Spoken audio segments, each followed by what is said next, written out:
저희가 마음숲 심리코칭을 오픈하고 가장 많이 문의를 받았었던 케이스들이 무기력한 아이들, 스마트폰 중독, 등교 거부하는 아이들에 관한 거였습니다. 이 세 개가 각각의 케이스라고 생각을 했는데 결국 이 세 개는 각각 별개이지 않습니다. 무기력한 아이들은 등교 거부하고요. 무기력한 아이들은 스마트폰을 손에서 놓지 못합니다. 자, 무기력한 아이들에 관한 논문을 쭉 따라가 보면 스마트폰 중독에 빠진 아이들은 스마트폰 때문에 무기력해진다라고 이야기하고 있고요. 이 상관관계는 굉장히 높습니다. 또 스마트폰 중독에 빠진 아이들이 등교 거부하고 있습니다.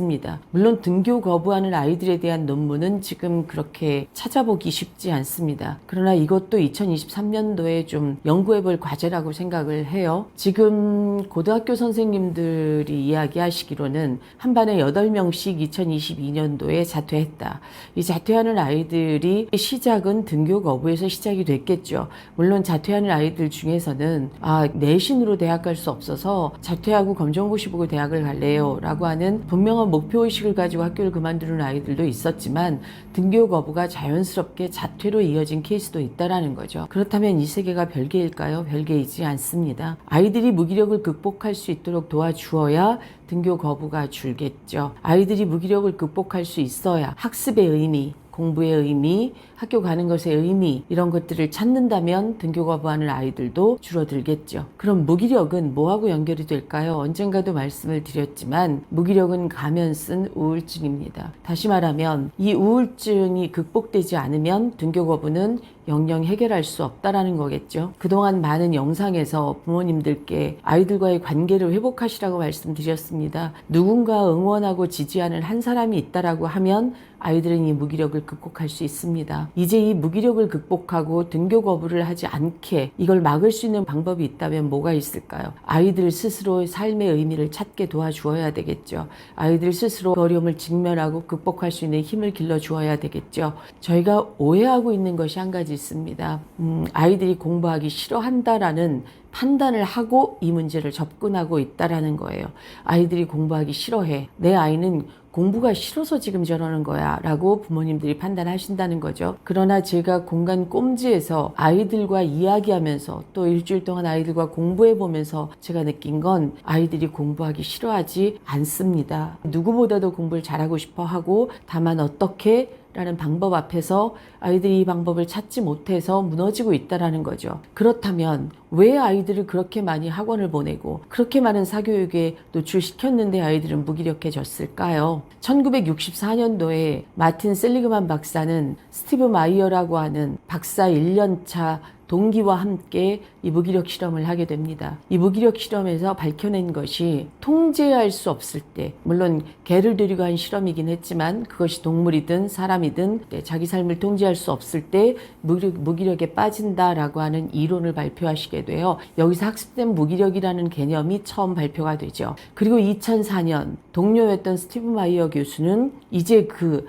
통제할 수 없는 삶에서 그 학습된 무기력이 성인기에 접어들어갔을 때 어떠한 영향을 미치는가를 연구하고 싶어서 정확하게 40년이 지난 다음에 이 실험을 다시 하십니다. 그리고 내린 결론은 청소년기에 학습된 무기력은 건강하게 해결되지 못했을 때 성인기의 무기력으로 이어진다라고 하는 연구 결과를 2004년도에 발표하게 되죠. 자, 이 연구 결과를 가지고 그릿을 쓴 앤젤라 더크워스 교수는 성공심리학이라고 하는 이론을 세상에 처음 발표하신 분이고 이분이 바로 마틴 셀리그만 박사의 제자라고 하는 것을 좀 주목해 볼 만합니다. 이 학습된 무기력을 해결할 수 있는 건 바로 성취하려고 하는 힘이다라고 얘기하고 계세요. 그렇다면 학습된 무기력을 처음 발표한 스티브 마이어 교수와 마틴 셀리그만 박사의 그 연구가 40년이 지난 후에 지금 이 30대, 40대, 50대의 우울을 설명할 수 있다라는 거죠. 그리고 이거를 극복할 수 있는 힘은 결국은 역경지수, 그 그릿의 힘에 있다라고 앤젤라 더크워스 교수는 얘기하고 있습니다. 학원을 열심히 보내고 그 많은 돈을 들여서 사교육에 노출시키는 게 과연 답일까?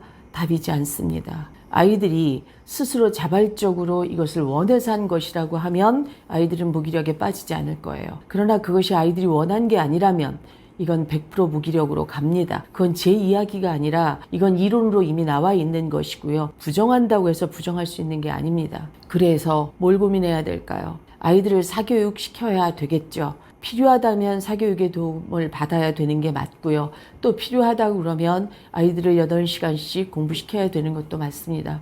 그러나 다만 이것이 아이들이 원해서이냐 아니면 부모의 강요이냐, 이건 한번 생각해 보셔야 합니다. 내 아이가 지금 무기력에 빠져서 스마트폰만 보고 있고 내 아이가 지금 무기력에 빠져서 등교 거부를 하고 있다라고 그러면 이 아이를 이렇게 만들기까지 어떤 어려움을 이 아이에게 주었느냐, 내가 어떤 고통스러운 경험을 이 아이에게 시켰느냐를 한번 돌아보시기 바랍니다. 아이들을 강제로 월화수목금토일 쉼도 없이 아이들을 몰아붙였는데 아이들이 어느 날 엄마는 학교 가기 싫어요, 엄마 나 이제 더 이상 공부 못하겠어요 하고 있다라고 그러면 이건 어른들이 만든 상황입니다. 이제 7살, 8살 아이를 키우고 있는 부모들, 이제 아이를 취약시켜야 되는 부모들 고민하셔야 됩니다.